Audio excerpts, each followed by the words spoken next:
बिहार एक ऐसी धरती जिसके इतिहास में हमें आर्यभट्ट का आविष्कार, चाणक्य की नीति, नालंदा और विक्रमशिला जैसे वर्ल्ड फेमस यूनिवर्सिटी जिसने कभी हमारे देश को विश्व गुरु बनाया था, और यहीं से निकलकर भगवान बुद्ध ने पूरी दुनिया को शांति और प्रेम का संदेश दिया। और इसी धरती से एक समय पर महान चक्रवर्ती सम्राट अशोक ने अखंड भारत को बसाया था। लेकिन जब हम इस इतिहास से निकल के आज के बिहार को देखते हैं तो हमें क्या दिखता है? गरीबी, करप्शन, गुंडाराज, यहाँ तक कि आज बिहार की इमेज इस हद तक गिर चुकी है कि बिहार के लोगों के लिए उनकी पहचान बिहारी शब्द एक गाली बन चुका है और बिहार के लोगों को अलग से ही देख के उन्हें जज कर लिया जाता है। लेकिन आखिर कैसे वो बिहार जो एक समय पे अखंड भारत की राजधानी हुआ करती थी, आज भारत की सबसे गरीब राज्यों में से एक है। आखिर कैसे बर्बाद हो गया बिहार, जानेंगे आज के वीडियो में। बिहार में भ्रष्टाचार की भेंट एक पुल चढ़ गई। 9 साल से बन रहा पुल ताश के पत्तों की तरह भरभरा करके बिहार में दिन दहाड़े एलजेपी नेता की हत्या कर दी गई। बिहार जैसे पिछड़े राज्य की अर्थव्यवस्था का आधार माने जाने वाला किसान अपनी बदहाली पर आंसू बहा रहा है। आज बिहार के इस हालत का मेन कारण है बिहार में किसी भी तरह के बड़ी इंडस्ट्री का ना होना।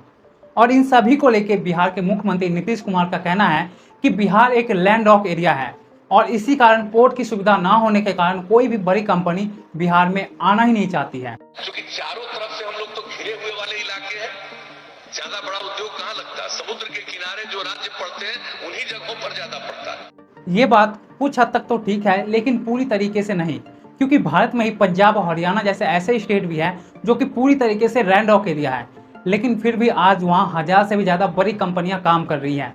इसलिए ये बात कहना कि बिहार में कोई इंडस्ट्री इसलिए नहीं है क्योंकि बिहार एक लैंड लॉक एरिया है, ये बात बिल्कुल भी सही नहीं बैठता है। लेकिन ऐसा भी नहीं है कि बिहार हमेशा से ही इंडस्ट्रियलाइजेशन से इतना दूर था। इनफैक्ट ब्रिटिश शासन के दौरान बिहार का पटना एक ट्रेडिंग हब हुआ करता था और यहाँ के फूड्स और रॉ मटेरियल को बड़े लेवल पर पूरी दुनिया में एक्सपोर्ट किया जाता था। और जब देश आज़ाद हुआ और देश की सरकार ने सभी बड़ी कंपनियों को देश में अपने प्लांट या फिर फैक्ट्री लगाने के लिए इनवाइट किया, तो उस समय ज़्यादातर कंपनियों की पहली पसंद ही बिहार थी और ज़्यादातर कंपनियां बिहार या फिर उसके आसपास के इलाके में ही अपनी फैक्ट्री लगाना चाहती थी।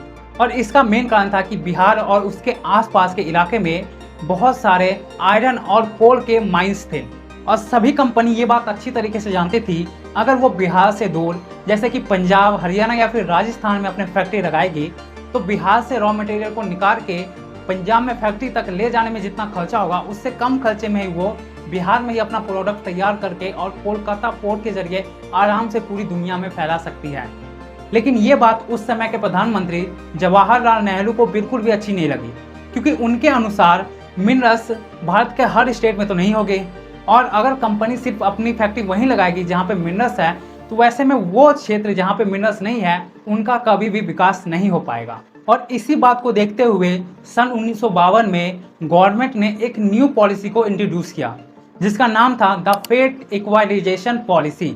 और इस पॉलिसी के अनुसार कोई भी कंपनी पूरे भारत में कहीं भी अपनी फैक्ट्री को लगा सकती है और माइन से रॉ मटेरियल को निकाल कर फैक्ट्री तक पहुंचाने का जितना भी खर्चा होगा उस पर सरकार सब्सिडी देगी। और अब इस पॉलिसी के बाद कोई भी कंपनी चाहे वो अपना फैक्ट्री बिहार में लगाए या फिर इंडिया के किसी भी स्टेट में लगाए, उन्हें इससे कोई फर्क नहीं पड़ता, क्योंकि अब उनका ट्रांसपोर्टेशन कॉस्ट बिल्कुल जीरो हो गया था। और इसी बात का फायदा उठाकर ज़्यादातर कंपनियों ने अपनी फैक्ट्री समुद्र किनारे लगाई ताकि उन्हें वहाँ पे आसानी से पोर्ट की सुविधा मिल सके और वो आसानी से अपने प्रोडक्ट को इंटरनेशनल मार्केट में ले जा सके। इसलिए आज आप देखेंगे जितने भी समुद्र किनारे वाले स्टेट हैं जैसे कि महाराष्ट्र, कर्नाटक और तमिलनाडु, ये सभी एक डेवलप स्टेट हैं और इस तरह से बिहार सिर्फ एक मिनरल प्रोड्यूसर स्टेट बन के रह गया। लेकिन सन 1993 में नुकसान को देखते हुए इस पॉलिसी को हटा लिया गया। अब कई लोगों के मन में सवाल आ रहा होगा, जब 1993 में इस पॉलिसी को हटा लिया गया तब बिहार में कोई बड़ी कंपनी या फिर बड़ी इंडस्ट्री क्यों नहीं आई? तो इसका मेन कारण था बिहार का कास्ट बेस्ड पॉलिटिक्स। बिहार में हमेशा से ही अपर और लोअर कास्ट के लोगों के बीच में बहुत बड़ा डिफरेंस रहा है और लगभग हर फील्ड में अपर कास्ट के लोगों का ही डोमिनेंस था, यहाँ तक कि पॉलिटिक्स में भी। पर 80s और 90s के बीच में बिहार के पॉलिटिक्स में दो ऐसे ओबीसी नेता उभर के आए जिन्होंने बिहार की पूरी पॉलिटिक्स बदल के रख दी। इन्होंने लोगों को विश्वास दिलाया कि अगर इनकी सरकार बनती है तो ये नीचे जाति के लोगों को भी बराबर का सम्मान दिलाएंगे और ये सभी बातें आप इससे समझ सकते हैं कि उन दिनों बिहार के चुनाव में ऐसे नारे लगते थे कि विकास नहीं सम्मान चाहिए। और इस कास्ट बेस्ड पॉलिटिक्स ने इतना असर किया कि बिहार के चुनाव में लोग नेताजी के काम नहीं बल्कि उनकी जाति देख के वोट डालते थे। और इसी सम्मान पाने की चाहत में ना कभी जनता ने सरकार से विकास की मांग की और ना कभी किसी नेता ने बिहार में विकास करने की सोची। लेकिन इन सब के बीच भी बिहार में मौजूद कुछ छोटी मोटी कंपनी अपना काम आगे बढ़ा रही थी। लेकिन सन 2000 में बिहार को एक और बड़ा झटका लगा जब इसके साउथ पार्ट, जिसमें जमशेदपुर, टाटानगर और बोकारो जैसे इंडस्ट्रियल एरिया थे, इसको अलग कर एक न्यू स्टेट झारखंड को बसाया गया। इससे बिहार के जो ज़्यादातर मिनरल्स और इंडस्ट्रियल वाले एरिया थे वो झारखंड में चले गए और इंडस्ट्रियलाइजेशन के नाम पर बिहार में सिर्फ कुछ गिने चुने एरिया ही बच गए। एक समय ऐसा भी था जब बिहार को इंडिया का एग्रीकल्चर पावर हाउस कहा जाता था और 1960 तक बिहार के 28 चीनी मिल पूरे देश का 40% चीनी प्रोड्यूस करते थे।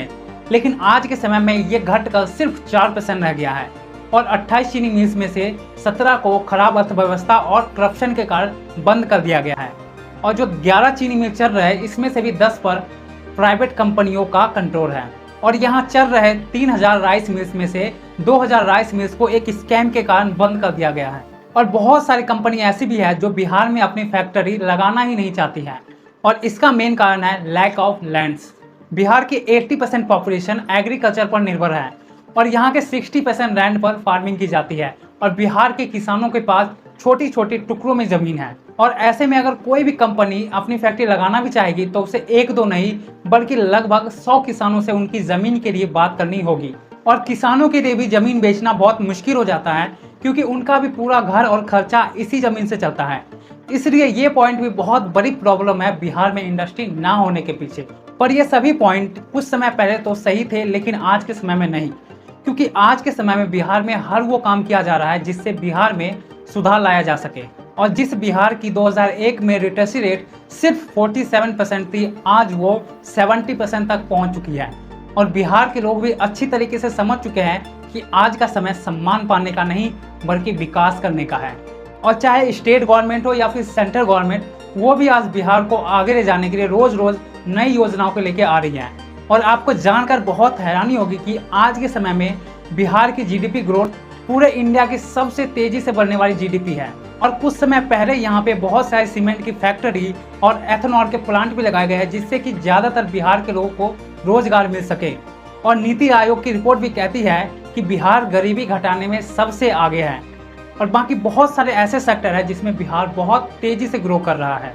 बाकी आप लोगों का इस बारे में क्या सोचना है कमेंट करके जरूर बताएं और इस वीडियो को ज़्यादा से ज़्यादा लोगों तक शेयर कीजिए, खासकर बिहार के लोगों को जरूर शेयर करें और इस चैनल को सब्सक्राइब करके रखें ताकि जब भी ऐसी इंटरेस्टिंग वीडियो आए तो आप तक जरूर पहुँचे। मिलते हैं अगली वीडियो में।